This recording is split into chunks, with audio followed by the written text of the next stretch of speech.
están? Bienvenidos a una edición más de este especial Congreso Futuro, llevando a ustedes los futuros posibles que nos han planteado los más de 700 expositores que han participado de este evento desde el año 2011 hasta la fecha y quienes nos han hablado de diversas disciplinas, ciencia, tecnología, innovación, humanidades, arte y mucho más. Les recordamos que estamos transmitiendo este programa a través de las plataformas de las municipalidades. Tenemos una alianza con la Asociación Chilena de Municipalidades a través de Congreso Futuro en tu comuna en línea. Así que también nos pueden seguir ahí y pueden revivir las charlas Congreso Futuro en la plataforma www.congresofuturo.cl. Para comenzar este especial Congreso Futuro lo vamos a iniciar con un ingeniero, científico, académico y también conferencista argentino, quien estuvo este año en Congreso Futuro. Me refiero a Joaquín Fargas, quien ha sido un gran integrador de la ciencia, el arte y la tecnología para desarrollar obras artísticas que permitan tomar conciencia sobre la naturaleza y el rol que juega la tecnología. Estuvimos en contacto con Joaquín Fargas en entrevista aquí en este especial Congreso Futuro. Veamos.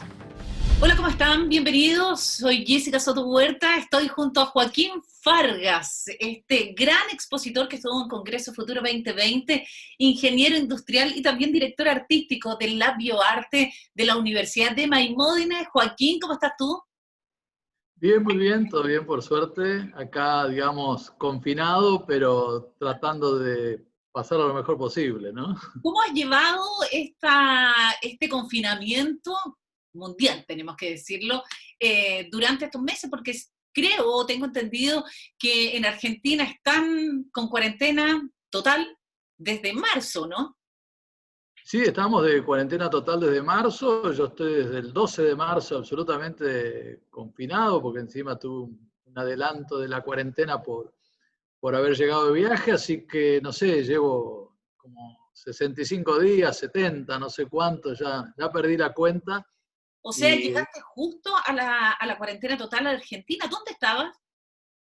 yo estaba en Madrid justo dando, en el límite, ¿no? El 10 de marzo dando una charla, una conferencia presencial, ¿no? En el último minuto. Oh, Sí, donde ya todo estaba, todo se sabía, o sea, pero era como que esa tendencia que tenemos, ¿no? A esconder un poco, a no imaginar lo que está pasando. El domingo 8 de marzo fue el encuentro digamos, de la mujer en Madrid, con unas 120.000 personas. Yo me crucé, digamos, estuve ahí en ese evento, y bueno, la verdad que no sé cómo, estoy acá. La realidad es que uno a veces se considera un sobreviviente prácticamente, ¿no? ¿y cómo no te contagiaste tampoco? Bueno, yo llego a la conclusión que no lo sé, porque yo venía de China también, o sea, vine de China, después pasé por el Reino Unido, después pasé por Madrid, todos los lugares donde fue peor, digamos, la pandemia, ahí yo he estado, y bueno, no tengo ningún medio por ahora, no me han hecho ningún estudio a ver si por ahí he dominado el virus o por ahí no, una En cuestión de realidad eres un suerte, sobreviviente, ¿eh? una cuestión de probabilidad, ¿no? Eres un sobreviviente. Bueno, ¿cómo has llevado este encierro? Tú que eres un hombre que se ha dedicado al arte, que ha dejado, aunque la sigas haciendo, en la ingeniería industrial, ¿cómo has desarrollado el arte en este periodo de encierro en tu casa?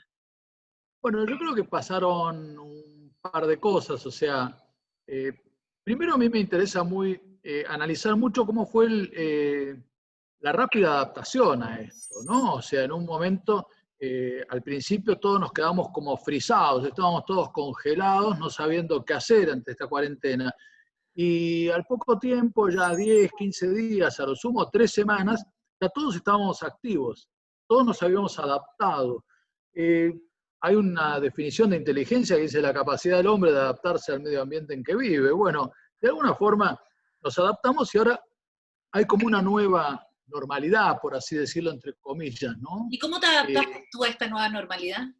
bueno, esa nueva normalidad siempre, bueno, yo me voy dejando llevar un poco por la ola, ¿no? O sea, considero que voy surfeando la ola. Cuando aparece esto del coronavirus y empieza tanta preocupación por el coronavirus, digo, ¿qué pasa? Que nosotros no vemos los otros problemas, ¿no? No vemos la otra problemática. Entonces ahí es donde ya empiezo a trabajar, la última charla tenía que ver con la inminencia del COVID-19, que esa inminencia nos lleva a pensar en la inmediatez, en lo que pasa ahora prácticamente en los próximos minutos. Todos queremos saber, miramos el periódico y decimos, ¿qué pasó ayer? ¿Qué pasa hoy?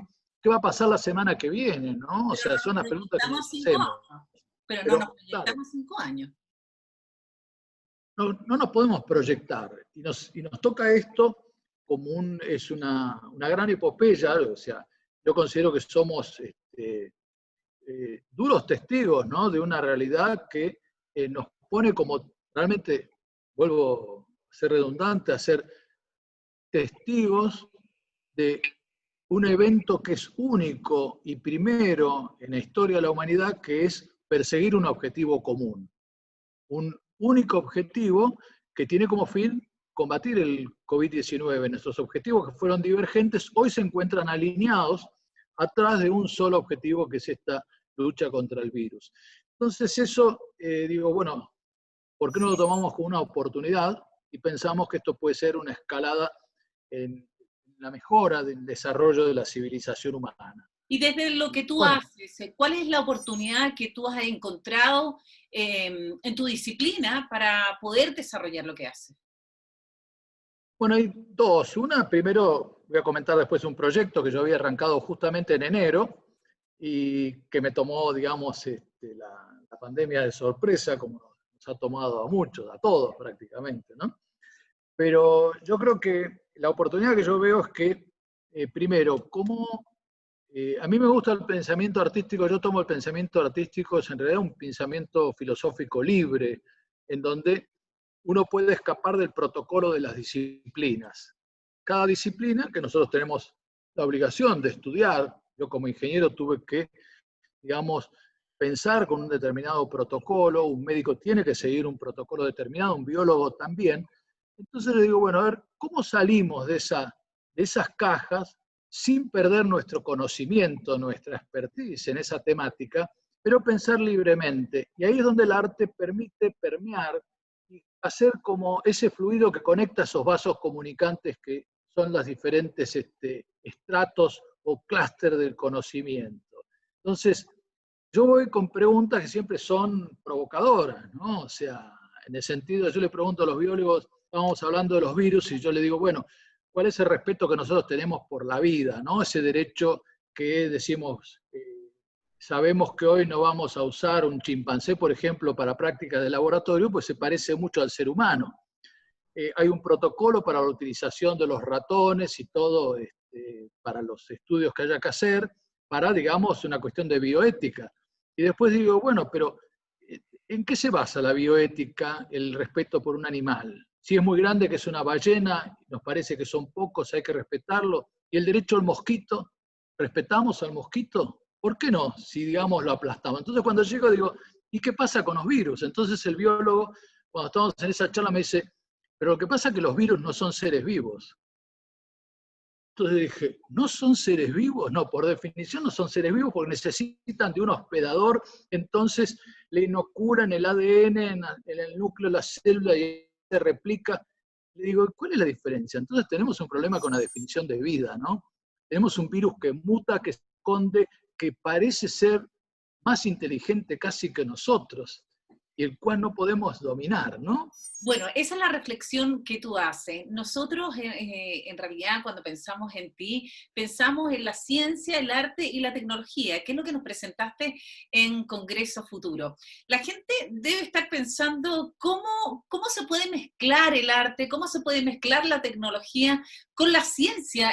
Son disciplinas tan distintas que al juntarlas uno dice, ¿por qué lado va? ¿Cómo nos puedes explicar eso? Bueno, yo lo explico de una forma muy simple. Nosotros, por ejemplo, ¿somos un único individuo, un único ser, o estamos divididos? Somos una sola cosa.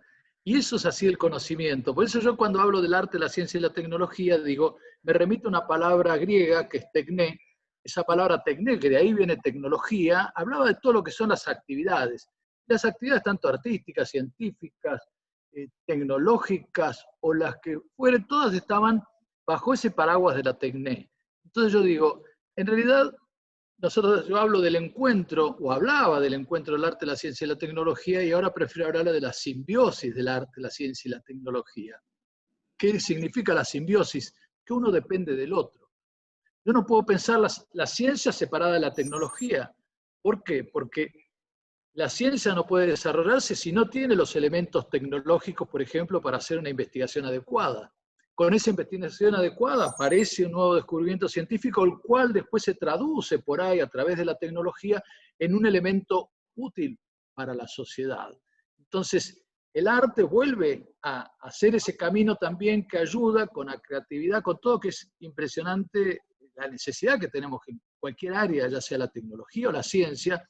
Nosotros debemos ser ingeniosos y creativos para poder avanzar.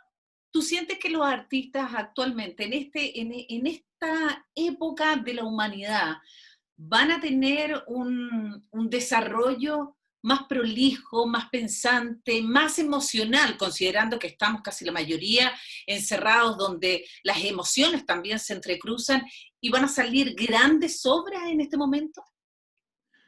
Espero que sí, yo creo que sí, porque todo esto, digamos, a uno lo mueve a pensar, ¿no? O sea, yo digo, a ver, ¿cómo me puedo conectar con alguien que está en forma remota? A mí siempre me gustó el tema ese de la conexión, de hecho ya a principios de la década del 2000, yo trabajaba en conectar a través de Internet una serie de dispositivos, tenía un brazo robótico con el cual uno podía jugar y armar unos cubos, entonces siempre era como esa telemática, era como muy interesante, a mí me parecía como maravillosa, después aparecían las operaciones, los brazos que podían operar a través de Internet, entonces todo eso también mueve a todo esto. Entonces decir, bueno, ¿cómo yo puedo transmitir las emociones, por ejemplo, a través de una emoción que sea más real, ¿no? Entonces yo estoy pensando cómo puedo transmitir a través de Internet olores, por ejemplo, o el tacto. ¿Cómo puedo hacer que el tacto pueda llegar a funcionar? Entonces, ya ¿Y has con tenido toda alguna esa... respuesta con eso? No, o sea, en realidad he propuesto algunas cosas, unos trabajos en nanotecnología de olor que nos permita por ahí tener una aplicación en el celular, en el interior del celular y que yo pueda, digamos, así como mando un emoticón, puedo, no sé, podría estar mandando en estos momentos alguna esencia o algo que promueva o provoque algo diferente en la otra persona, ¿no? Bueno, ¿y cómo ves tú que vamos a enfrentar una vez que salgamos de este encierro, vamos a enfrentar el arte, la ciencia y la tecnología? ¿Cuál es la visión que tú proyectas? Porque recién me hablaba que nosotros estamos pensando en un futuro cercano, no en el futuro lejano como lo hacíamos antes, que nos proyectábamos a 20 años, que nacían los hijos y uno decía, ojalá que estudien esto, o ojalá a mí me gustaría, no sé, jubilarme a tal edad e irme a vivir. Hoy día es ojalá pasemos esta semana, ojalá pasemos la otra y pasemos la subsiguiente. En materia de ciencia, arte y tecnología, ¿cómo lo ves tú? ¿Cómo lo ves en el futuro inmediato? Bueno, yo lo que veo, bueno, a raíz de estos pensamientos que tienen que ver con la inminencia, con el futuro, yo desarrollo un proyecto nuevo que se llama el Laboratorio de Pensamiento Complejo, donde estamos empezando a trabajar en pequeños grupos a ver cómo nos podemos imaginar un mundo futuro, pero un mundo futuro que aproveche esta oportunidad que nos da el coronavirus. O sea, esta oportunidad de decir, bueno, ¿qué nos pasa? Estamos todos juntos, somos todos solidarios porque lo sentimos o por conveniencia inclusive, ¿no? Aparece esa solidaridad. Entonces yo digo, bueno, es una oportunidad para que el mundo pueda escalar, aunque sea un pequeño peldaño, en lo que es la civilización humana. Entonces yo digo, ¿qué puede hacer el arte? El arte probablemente pueda reunir, como está reuniendo a este grupo de personas que son absolutamente disímiles en cuanto a sus disciplinas, y diciéndoles, bueno, a ver, pensemos un mundo diferente. No pensemos en la economía, que ya están los economistas de todos grupos en todos lados tratando de ver y ya diciendo, bueno, dentro de un año y medio recuperaremos la normalidad, ¿no? Esa normalidad. Entonces, la pregunta que yo es, ¿vamos a salir del coronavirus y nos vamos a olvidar de todo esto? ¿Nos vamos a volver a una carrera desenfrenada por consumir? ¿Vamos a impactar en el planeta nuevamente? ¿O nos vamos digamos, nos vamos a mover a la reflexión y a pensar un mundo diferente, como yo digo, más solidario y pensar un modelo de mundo que por ahí desde el arte se puede pensar más fácilmente que desde disciplinas que tienen como más dureza en cuanto a su juicio y la crítica. Si yo hago un paper científico, voy a ser criticado por mis pares científicos y voy a ser, digamos, muy estrictamente controlado.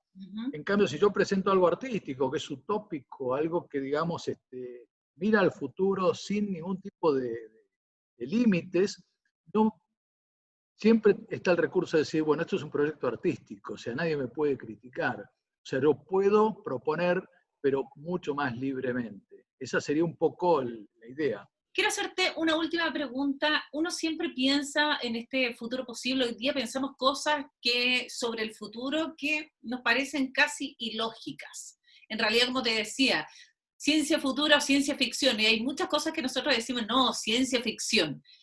Pero cuando estamos en 10 años después, 20 años después, esa ciencia ficción se transformó en un hecho real. ¿Cuál es tu futuro posible de cosas que pensamos hoy que no se podrían realizar y que a lo mejor en 30 años más sí podrían hacerse? Viajar al futuro, por ejemplo. ¿Ese es tu futuro posible? Absolutamente. De hecho, hoy ya tenemos algunas posibilidades que muestran cómo podemos congelar un embrión y llevarlo al futuro. Nos falta ver cómo podemos hacer con un adulto esa complejidad entre el embrión y el adulto, ese salto, que si la ciencia lo supera, vamos a poder viajar al futuro. No podemos volver a... y vamos al futuro. Ok, Joaquín, mira lo que tengo acá. Este es un librito que me regalaste cuando estuviste en Congreso Futuro 2020. ¿Este libro lo podemos encontrar en algún lugar? Ese libro, bueno, está en librerías en Buenos Aires, ¿no? O sea, eventualmente se puede enviar también, o sea que se puede solicitar y se envía, no sé cómo estará el correo internacional ahora, pero digamos, está disponible en Buenos Aires y también está disponible en PDF, que va a estar para... Lo que pasa es que está en un proceso de actualización, también en una versión en inglés que está actualizada hasta el 2019 más o menos. Y si queremos conocer más de ti, ¿dónde podemos ingresar? Bueno, está joaquinfargas.com, ahí hay un detalle bastante completo de las obras, y si no me encuentran en Instagram como Joaquín Fargas, en Facebook como Joaquín Fargas, estoy en las redes y estoy ahí dando vueltas en el éter. Bueno, aquí hay harto material tuyo, harta obra, por aquí están, la esfera. Así que invitamos a la gente a que ingrese a la página de Joaquín Fargas y también que nos siga a través de www.congresofuturo.cl para que vean la charla que ofreció Joaquín, este Congreso 2020, que era Bioarte, Ciencia, Arte y Tecnología. Joaquín, muchas gracias por este contacto, esperamos que te encuentres muy bien. Más adelante nos volveremos a contactar para saber cómo sigue esto del laboratorio de este pensamiento futuro. Buenísimo, vamos por la evolución. Vamos por la evolución. Gracias, Joaquín. Que estés bien. Gracias, hasta luego. Ahí estaba la entrevista de Joaquín Fargas, este argentino que estuvo en nuestro país este año 2020 en Congreso Futuro. Les recuerdo que si quieren revivir las exposiciones de todos nuestros invitados, los más de 700 que han participado en Congreso Futuro desde el año 2011, ingresen a www.congresofuturo.cl. Este programa también se transmite en las plataformas de las municipalidades porque queremos acercar este contenido a públicos más específicos. Hacemos un breve alto, pero ¿quieres saber qué dijo Joaquín Fargas en enero de este año? Ya tenemos su exposición. Volvemos.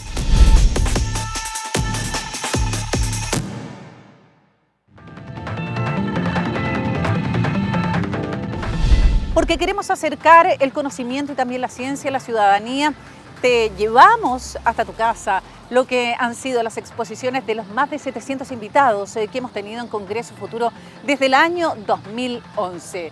Ciencia, tecnología, humanidades, arte e innovación, todo en este especial Congreso Futuro. Nos vamos a quedar con el director del Lab Bioarte de la Universidad de Maimódines. Me refiero a un genial invitado que tuvimos en Congreso Futuro 2020, el argentino Joaquín Fargas. En la oportunidad nos dijo que a él le gusta hablar de ciencia futura en vez de ciencia ficción. ¿Quieren saber por qué lo dijo? Joaquín Fargas, entonces, en esta exposición Bioarte, Ciencia, Arte y Tech, aquí en Congreso Futuro.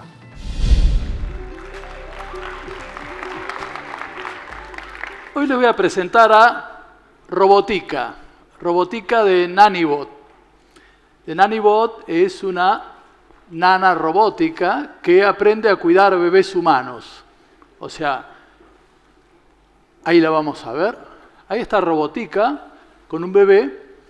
Pero Robotica es solo una excusa, es una excusa para que nosotros podamos hablar del futuro, podamos hacernos preguntas, es para hacernos preguntas. Y las preguntas, por ejemplo, son, ¿estamos en condiciones nosotros los seres humanos de garantizar la perpetuidad de nuestra especie? ¿Ustedes qué opinan? A ver, que levante la mano quien dice que podemos garantizar la perpetuidad de nuestra especie.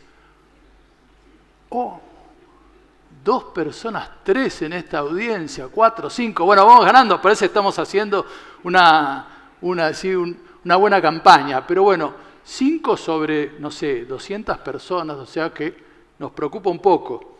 Ahora, vamos a hacer otra pregunta. ¿Estamos dispuestos a delegar en una inteligencia artificial nuestro futuro? A ver, ¿quién está de acuerdo con eso?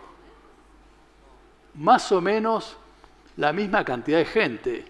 O sea, me preocupa porque no tenemos muchas soluciones, ¿no? Bueno, ahora vamos a seguir adelante con un tema complicado, que es, o sea, todas estas preguntas están basadas en qué es lo que nos pasa a nosotros los seres humanos.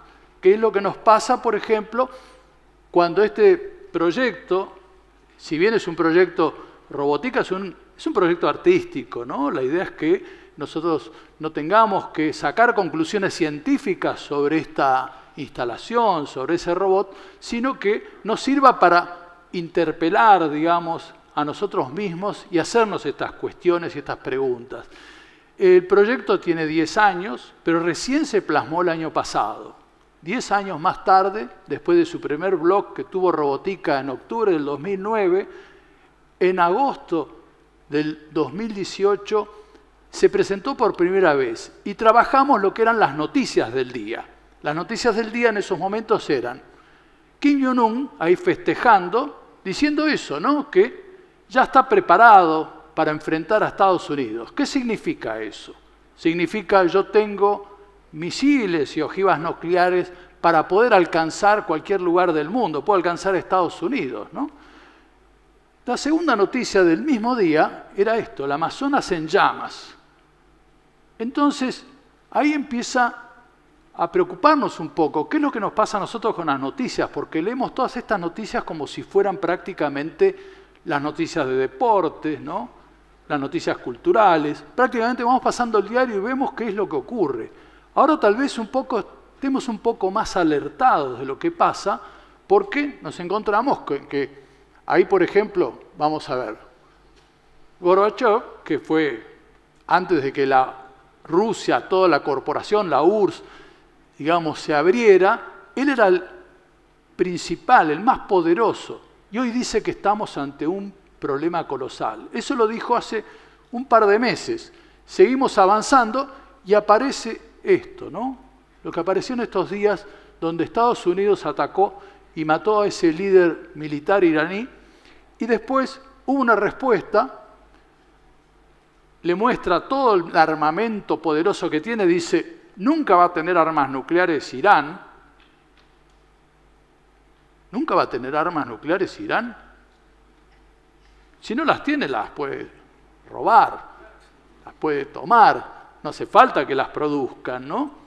O sea, a nosotros nos ha pasado, hace 3 años en Argentina, el ministro de Defensa dice, ¿saben qué? Me faltó un misil de una de las bases. Y bueno, nadie sabe dónde está ese misil. O sea, por ahí está, por ahí viniendo hacia nosotros. Pero bueno, el misil desapareció. Está bien, uno dice, bueno, lo que pasa es que es más relajado. En Argentina podemos pasar por una base militar, sacar un par de cartuchos, robarlo, y en Estados Unidos tiene más control. Bueno, puede ser. Pero bueno, el asunto es que Argentina tiene capacidad nuclear, porque vende reactores nucleares a otro lugar. ¿Qué pasaría si ese material termina en manos de terroristas. Bueno, el asunto es que lamentablemente llegamos a esta situación, ¿no? Dicen que pudo haber derribado un avión. Todo eran conjeturas hasta que Irán lo reconoce. Reconoce que le disparó a un avión que tenía 80 iraníes. Entonces, ¿qué es lo que nos pasa a nosotros los seres humanos? ¿Qué es lo que nos está pasando? Pues somos encima autodestructivos. Uno puede decir, bueno, no, en realidad mató a los otros que no estaban de acuerdo con ellos. No, mató a su propia gente. Y por supuesto Ucrania está enojada. ¿Y qué dice ahí? Dice, pide el pago de una compensación por eso. O sea, ¿cómo? ¿Vamos a pagar por esas vidas humanas? O sea, pide eso, lo único que le preocupa es el avión que le tiraron y toda la gente que estaba ahí. ¿Cómo es que llegamos a eso? Entonces, ¿qué es lo que nos pasa en la evolución de nosotros los seres humanos? Hace, no sé, 20.000 años, ¿qué tecnología teníamos? Si yo dijera que tenemos que derribar hoy un avión, terrible, no, un árbol, simplemente un árbol. Si yo digo tenemos un árbol de 30 centímetros, no hay ninguna herramienta, lo tenemos que cortar. ¿Cuánto tiempo nos llevaría? ¿O cuánto tiempo tendremos que pensar? ¿No? Como hace 50 años esa película Odisea del Espacio, ¿no? Odisea 2001, que mostraban el inicio de las herramientas, en donde había un mono tirando al aire un hueso y encontraba que con ese hueso, ¿qué podía hacer? Lo primero que podía hacer era matar, podía defenderse. Entonces ahí decía, esa primera herramienta representa la capacidad de desarrollarnos y de, digamos, la supervivencia. Pero como esa supervivencia no es la que hoy hace que desarrollemos un misil y nos lo tiremos nosotros mismos. O sea, hemos desarrollado esa capacidad. Somos el único animal que cambió sus capacidades de destrucción. El león tiene la misma capacidad que hace 20.000 años. No le crecieron las uñas, las garras, las fauces, pero nosotros hemos desarrollado esa capacidad. Podemos ir a tirar ese árbol comprando un serrucho, o podemos ir a ICI a comprarnos una motosierra, o podemos comprar una máquina gigante y tirar la mitad del Amazonas en pocas horas. Entonces, toda esa es la capacidad que, ahí vuelvo a hacer las preguntas, ¿no? Ahí tenemos otra situación del tema ambiental. Eso es Australia. Australia, que sabemos todo que están en una cantidad de incendios que muchos o el gran porcentaje han sido producto de hechos naturales. No han sido intencionales como eran en el Amazonas. Pero ¿por qué se producen con esa voracidad? Porque estamos con el cambio climático. Entonces, ¿qué nos pasa a nosotros con las decisiones que tomamos? Entonces, ¿estamos en condiciones de garantizar la supervivencia de nuestra especie? Cuando todos de acá salimos y decimos, nos preocupa el tema ambiental, ¿y qué vamos a hacer cada uno de nosotros por el tema ambiental? ¿Y qué pasa si lo delegamos en una máquina que dice, vos vas a usar tal cantidad de agua y no va a depender de nosotros, que vamos a decir, no, pero a ver, usamos un poquito más. Total, ¿qué le va a hacer? ¿Cuál es mi efecto en este planeta que aparece como inconmensurable, imposible que nosotros podamos impactar en él, pero resulta que ya somos 7.500 millones que estamos impactando en el planeta? Entonces, ahí aparece de vuelta robótica que lo que trata robótica es demostrarnos de que tal vez tengamos que delegar nosotros en una inteligencia artificial. ¿Estaríamos dispuestos nosotros a delegar nuestros hijos al cuidado de una robot? ¿Qué dicen ustedes? O sea, cuando yo tuve la primera reunión, tuve una reunión así en el ámbito académico, yo estoy ahora en una universidad, que es la Universidad Abierta Interamericana, la reunión era en una mesa, estaba yo con 3 mujeres. Cuando yo le digo, bueno, tenemos que hacer una performance con los bebés reales. Entonces las 3 madres me dicen, ¿quién te va a prestar el bebé para hacer la performance? Entonces yo le digo, mira, cuando yo venía para acá, iba a cruzar la calle, el semáforo se pone en rojo, entonces se pone en naranja primero, ¿no? Entonces, en una calle angosta, yo paro. Al lado mío, una madre con un carrito de bebé se tira a cruzar y con otro chico en la mano. Entonces yo dije, bueno, si la madre cruza, yo, parapetado atrás del carrito, crucé la calle también. Y yo dije, ¿saben qué? Esa madre me presta al bebé seguro. Y bueno, el asunto es que después yo me encontré con que ese proyecto se presentó, estaba desarrollado, si bien se presentó el 23 de agosto en Buenos Aires con esas noticias del día, después fuimos a Austria, a un lugar que se llama Ars Electronica, que es un poco la meca del arte tecnológico, y yo había solicitado hacer la performance con los bebés humanos. Le había dicho, tenemos que hacer un Open Call to Human Babies. El lugar, que es de súper avanzada, vanguardista, que piensan ustedes que contestó. No, ¿cómo vamos a hacer eso acá? Entonces después yo dije, bueno, lo vamos a hacer en Buenos Aires antes de ir allá. Es más relajado, Centro Cultural San Martín, que está en pleno centro de la ciudad de Buenos Aires, dijeron que sí. Y cuando llegó el momento, dijeron que no. Dice, ¿qué va a pasar? Entonces tuvimos que hacer la performance privada con esa bebé que estaba ahí, que se llama Sofía, que la madre Pepa estuvo muy contento de prestárnosla, de hacer la parte de la obra. Y acá cuando estábamos en Austria, con el robot expuesto simplemente con un bebé, digamos, muñeco, vino una madre ahí con el bebé para ponerlo. Yo la tuve que parar porque no estaba preparada la instalación para recibir el bebé. Dije, no lo podés poner. Y ahí estaba ella ya tratando de poner el bebé, porque obviamente nosotros tenemos una relación, hay quien tiene más relación con la tecnología. Todos los bebés hoy, de alguna forma, están trabajando o están relacionados con algo de tecnología. ¿O quién no le dio al bebé para que se entretenga la tablet o el celular? Nadie, ¿no? Porque no corresponde darle esos artefactos tecnológicos.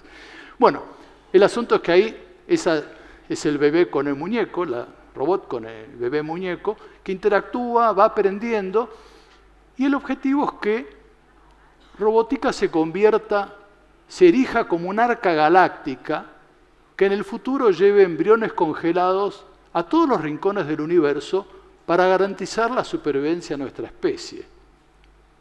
Ahora, viene una pregunta tecnológica. ¿Estamos en condiciones nosotros de mandar embriones congelados a distintos rincones del universo hoy?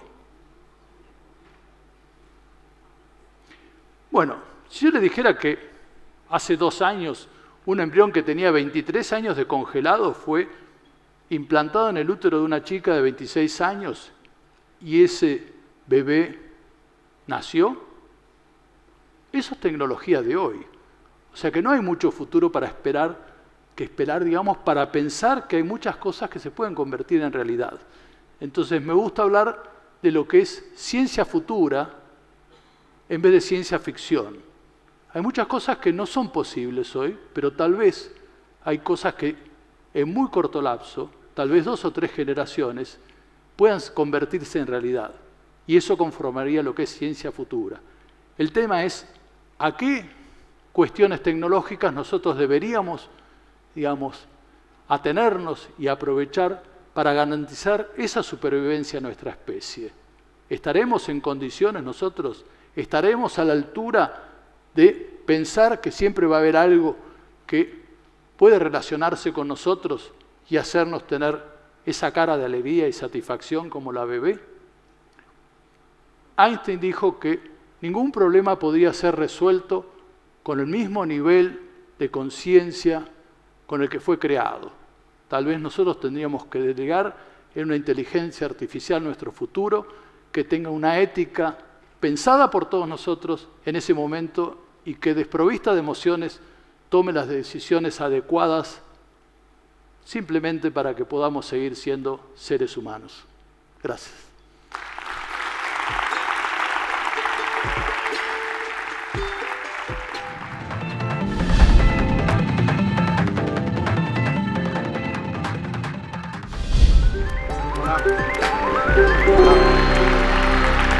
Gracias por venir, buenos días.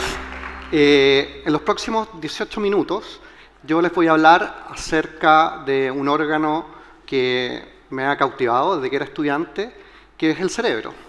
El cerebro en un humano pesa aproximadamente 1,5 kilos y a pesar de un peso y un tamaño más bien contenido, Este órgano consume el 20% del oxígeno que introducimos en nuestro cuerpo cada día para mantenerlo funcional.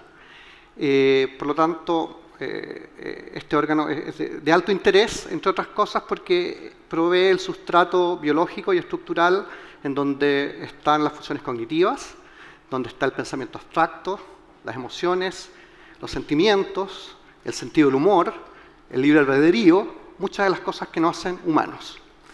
Y este órgano, al igual que todo el resto de los órganos del cuerpo, está constituido de células, que es la base funcional y estructural de los seres vivientes.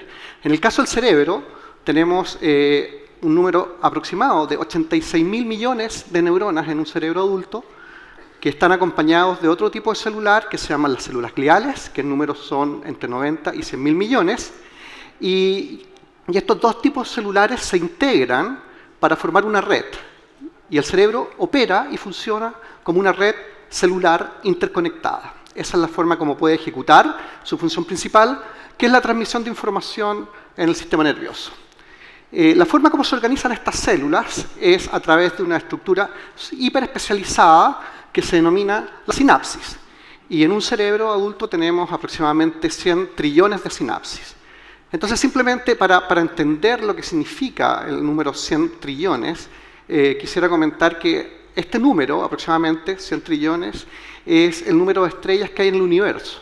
Por lo tanto, es esta la complejidad que llevamos sobre los hombros, y de esto hablamos cuando hablamos sobre el cerebro. Desafortunadamente, el cerebro, al igual que el resto de los órganos del cuerpo, sufre transformaciones durante el envejecimiento. Y esta imagen grafica de forma bastante elocuente el efecto del paso del tiempo sobre este órgano.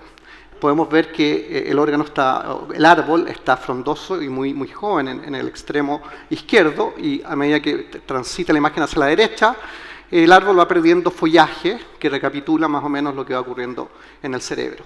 Y el envejecimiento es particularmente importante para el cerebro porque hay una característica de un tipo de células en nuestro organismo, que son las neuronas, que es importante dejarla muy explícita. Y es que las neuronas tienen nuestra edad. En mi caso, mis neuronas tienen 50 años, me han permitido llegar hasta acá y preparar esta charla, pero a medida que yo envejezca, mi cerebro va a ir perdiendo capacidades. Eso es normal, eso es natural, y eso ocurre a medida que uno envejece. Por lo tanto, la pregunta es cómo podemos estudiar y cuáles son las consecuencias del paso del tiempo. Una primera es que a medida que envejecemos, las probabilidades de desarrollar patologías asociadas al envejecimiento cerebral aumenta, y la más conocida por todo el mundo es la enfermedad de Alzheimer y los otros tipos de demencia. De hecho, aproximadamente cada 3 segundos en el mundo es diagnosticada una persona con enfermedad de Alzheimer. El número de enfermos de Alzheimer se duplica cada 20 años a nivel mundial, y hay un dato que es muy interesante, y es que si uno toma todo el dinero que se invierte para tratar a los enfermos de Alzheimer y coloca ese dinero todo junto, eso sería equivalente a la 18ª economía más grande del planeta. Es decir, si hubiese un país que se llamara enfermedad de Alzheimer, este país sería la 18ª economía del mundo. De hecho, esa cantidad de dinero es tan grande que supera el valor de mercado que tiene Apple o que tiene Google. De eso estamos hablando. ¿Qué pasa en Chile? En Chile hay buenas noticias y hay noticias que no son tan buenas. Una que es buena es que en simplemente un siglo las expectativas de vida de los chilenos aumentaron explosivamente. Lo que se observa en esa imagen es que si el año 1910 la expectativa media de vida era 26 años, el año 2010 era 78 años. Eso quiere decir que nuestra expectativa de vida aumentó por cada década más de 5 años. Y eso es un crecimiento tremendamente grande. De hecho, si uno compara los datos censales del 1992 y 2017, el número de adultos mayores, gente mayor de 65 años, se duplicó. Por lo tanto, eso, que parece ser algo bueno, trae aparejado consecuencias que no son del todo buenas. Por ejemplo, en Chile, al día de hoy, tenemos 200.000 personas que sufren enfermedad de Alzheimer y otras demencias, y hay una prospección que para el año 2050 el 3% de la población chilena va a presentar algún tipo de demencia. Y esto es particularmente relevante, porque el costo promedio de tener un enfermo con demencias en casa es del orden de 500.000 pesos al mes, que supera el valor de una pensión promedio actual en este país. Por lo tanto, cuando hablamos de demencias, cuando hablamos de envejecimiento cerebral, no es solamente un problema científico, sino que es un problema social, un problema médico y un problema económico. Y eso es lo que tenemos que pensar. Por supuesto, no estamos solos en esto.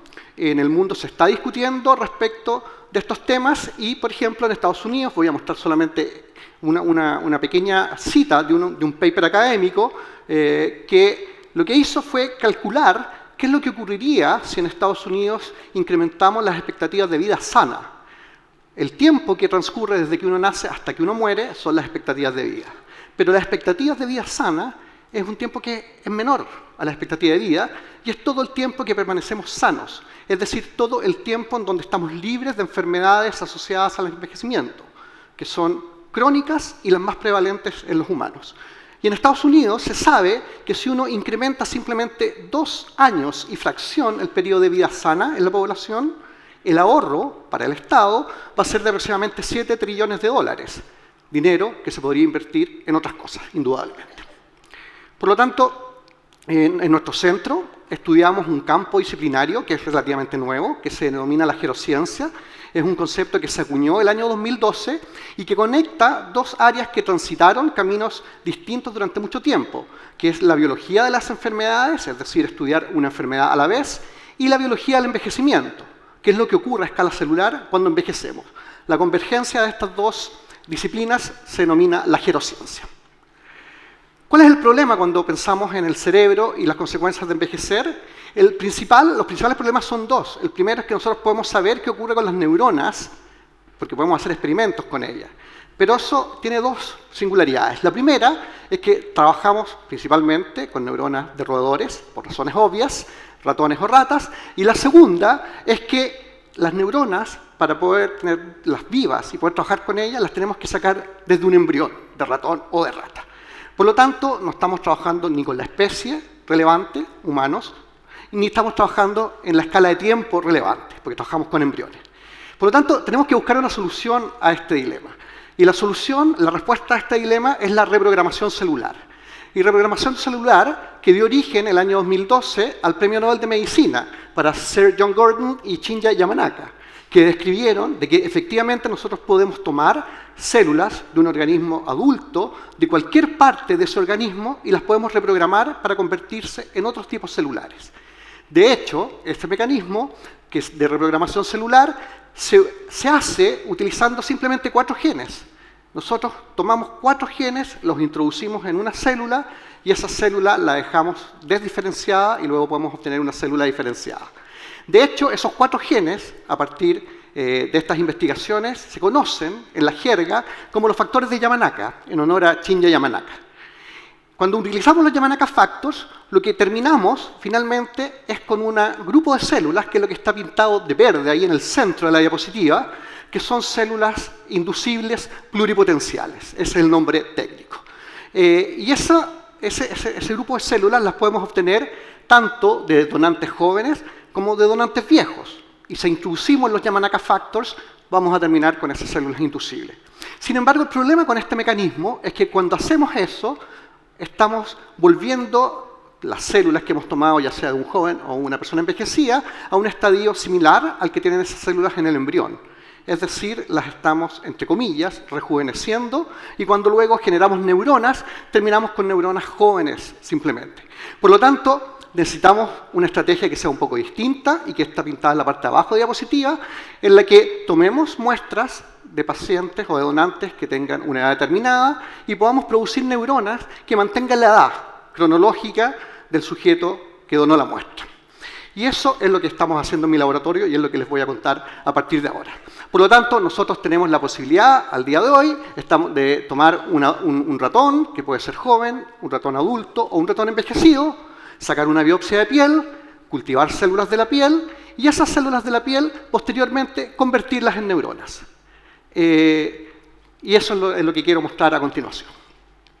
Lo que se observa acá son fotografías de microscopía. En el panel superior, la tinción en magenta, muestra un marcador que es una proteína que está presente en todas las células de nuestro organismo, independiente del tejido. En contraposición, el marcador abajo, el que está en verde, muestra una proteína que es específica de las neuronas. La diapositiva lo que muestra es que cuando iniciamos nuestro tratamiento de transformación, todas las células, por supuesto, que son positivas para el marcador, que es para todas las células, pero son negativas para el marcador neuronal. A medida que transitamos en el tiempo, el proyector no es muy bueno, pero en el panel del medio se ve una suave tinción verde, y en el panel de más a la derecha de ustedes se ven células que están teñidas de un verde muy intenso, sugiriendo que estas células tienen identidad de neurona. Efectivamente, si uno toma estas células y las mira buscando otros marcadores que son específicos de neuronas y no de otro tipo celular, uno encuentra que efectivamente estas células les expresan. Uno encuentra diversos marcadores que hacen que estas células tengan una identidad neuronal. De hecho, cuando uno mira la morfología de estas células, la morfología ya no es poligonal, que es la morfología típica de una célula del epitelio, sino que presenta extensiones citoplasmáticas que definen los dominios involucrados en la sinapsis, que son estructuras especializadas de una neurona llamadas axones y dendritas. De hecho, esta morfología, y aquí tenemos otros ejemplos, a medida que la neurona madura, se va haciendo más elocuente todavía, y podemos ver todas estas proyecciones que recapitulan y recuerdan exactamente cuál es la morfología que tiene una neurona in situ, en el cerebro. Interesantemente, cuando nos vamos a mirar si es que estas células que hemos obtenido a partir de la piel presentan marcadores que son específicos de la sinapsis, la respuesta es sí. Lo que estamos mirando en esta diapositiva es en verde un marcador de una proteína que es presináptica y en rojo un marcador de una proteína que es postsináptica. Y lo que observamos es que las neuronas diferenciadas de piel presentan estos marcadores separados dentro de la propia célula, y estos marcadores que están separados dentro de la propia célula, la red de células que estamos generando son capaces de organizarlos de forma tal que la parte post y presináptica se encuentran, sugiriendo que efectivamente estas células pueden recapitular conexiones de tipo sináptico a pesar de ser células derivadas desde la piel. Finalmente, lo que uno quisiera, para probar de que esto efectivamente es verdad, es mostrar que estas células tienen actividad eléctrica, que es lo que define a las células neuronales, a las neuronas, ¿no es cierto?, que son capaces de transformar estímulos eléctricos en señales químicas, y esta es la forma de comunicación en el sistema nervioso.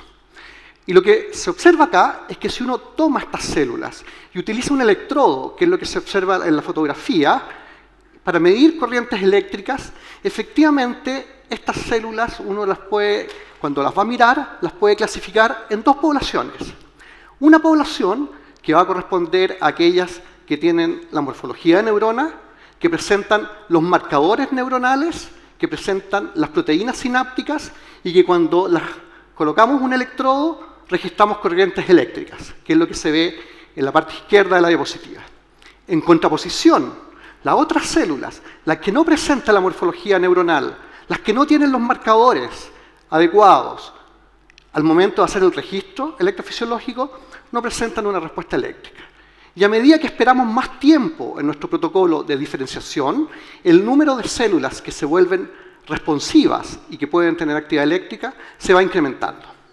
Por lo tanto, el futuro, para nosotros, en mi laboratorio, se trata sobre esto, sobre tomar una biopsia de piel, acceder a un tejido que es accesible, transformarlo en neuronas que tengan la edad de los sujetos con los que están siendo los donantes de estas muestras de piel, y utilizar, en la parte de abajo de la diapositiva, utilizar estas células como sistema de estudio para identificar nuevas moléculas que permitan tratar de mejorar aspectos relacionados con neurodegeneración, que permitan hacer nuevas herramientas diagnósticas y que permitan hacer una investigación de fármacos que sea mucho más eficiente.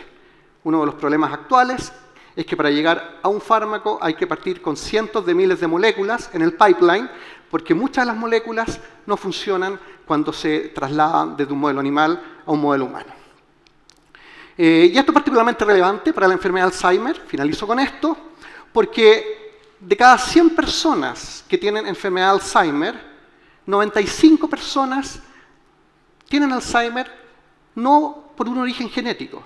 Es lo que denominamos el Alzheimer esporádico y es el que aparece con la edad. Y lo que se observa en esta diapositiva es que de esa gente que va a desarrollar Alzheimer no ligada a un gen, sí hay factores que predisponen a la enfermedad. Y uno de los factores que predispone con mayor abundancia es lo que se denomina el gen ApoE, que es lo que está pintado ahí en naranjo. Y el gen ApoE en humanos viene en dos sabores. Tenemos ApoE3 o ApoE4. Y si la persona tiene dos copias de ApoE4, incrementa las probabilidades de tener Alzheimer en aproximadamente un 10% en contraposición contra los que tienen la mayoría de la población que tiene el ApoE3. Los ratones solo tienen ApoE3, los ratones no tienen ApoE4. Por lo tanto, uno cuando quiere estudiar esto en un ratón, lo que tiene que hacer es, abre comillas, humanizar ese ratón introduciendo el gen de ApoE4, que es un gen humano. Pero eso sigue siendo un ratón. Ese ratón no va a escribir ni Kafka en la orilla, ni va a componer YYZ, porque sigue siendo un ratón. Por lo tanto, una estrategia es generar neuronas a partir de muestras de sujetos que tengan la variante 3 o la variante 4 del gen ApoE, ver qué es lo que ocurre con esas neuronas, ver qué es lo que hace que esas neuronas sean disfuncionales y posteriormente utilizar este sistema para buscar estrategias terapéuticas para la enfermedad de Alzheimer. Por lo tanto, para nosotros el futuro es obtener biopsias de piel a partir de donantes humanos y a partir de estas muestras preparar neuronas humanas envejecidas y adicionalmente utilizar esta misma estrategia para entender cuáles son las consecuencias de las posibles intervenciones que uno puede probar primero en modelos animales y luego trasladar a humanos, como intervenciones nutricionales, ejercicios, cambios de hábito de vida o intervenciones farmacológicas, con la idea final de tener un cerebro envejecido que sea más saludable para los chilenos. Muchísimas gracias.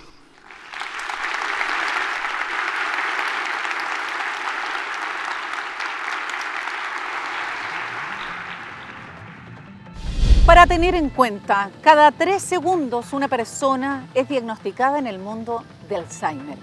Eso es lo que nos planteó Cristian González, este bioquímico chileno y doctor en biología molecular, director del Centro Gerociencia, quien participó este año 2020 en Congreso Futuro en el panel Sanar. Con él despedimos este especial Congreso Futuro. Los invitamos a que nos acompañen en una próxima edición, reviviendo lo que han sido estos 9 años de existencia, llevando la ciencia y el conocimiento a los distintos rincones de nuestro país. Recordamos que también es transmitido en las plataformas de las municipalidades. Estamos en alianza con la Asociación Chilena de Municipalidades a través de Congreso Futuro en tu comuna en línea. Gracias por habernos acompañado. Soy Jessica Soto Huerta y los invito a que nos juntemos en una próxima edición de este especial Congreso Futuro. Nos vemos.